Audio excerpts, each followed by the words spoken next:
the Biden administration's modest hope all along has been to punish Russia for an attack that Biden not only predicted, but inadvertently encouraged with his minor incursion gaffe. There was no thought of staving off the attack before it occurred. That said, the sanctions that Biden announced were not nothing. They'll make life difficult for Russia's government and military, as well as its state-dominated financial, energy, and tech sectors. At least some Putin cronies will also start feeling the pinch. There's a problem, though, one that Biden seemed to concede in repeatedly stressing the long-term impact of the sanctions. They will only prove anything more than a nuisance for Moscow if the countries imposing them are willing to stick with them for as long as it takes. Biden's confidence in that willingness, despite his bravado, does not appear to be high. So let's go back to the questions and answers today, G, where we left off. If we can pick it up, let's pick it up. Cecilia Vega, ABC. A good reading. He reads like a 7-year-old. Sir, sanctions clearly have not been enough to deter Vladimir Putin to this point. What is going to stop him?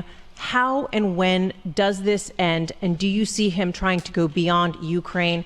And a second question I'll just give to you now. This statement that he gave last night, the threat that he gave, the West will face consequences greater than any you have faced in history. Is he threatening a nuclear strike? I have no idea what he's threatening. I know what he has done, number one. And number two, no one expected the sanctions to prevent anything from happening. Okay, stop. Stop it right there. Get the bumper.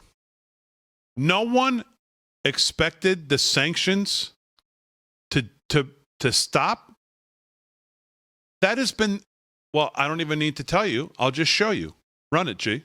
No one expected the sanctions to prevent anything from happening. The purpose of the sanctions has always been and continues to be deterrence. The purpose of the sanctions, in the first instance, is to try to deter Russia from going to war. The president believes that sanctions are intended to deter. They're meant to prevent and deter a large-scale invasion. We want them to have a deterrent effect. The sanctions are designed in the first instance to try to deter Russia from taking further aggression. As well as our efforts to both try to deter Russia through sanctions. If you pull the trigger on that deterrent, well, then it doesn't exist anymore as a deterrent. No one expected the sanctions to prevent anything from happening.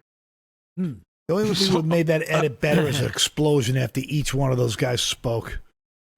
I mean, so what is he talking about? That's been the overarching theme from everybody in the damn administration. That's exactly what they were supposed to do.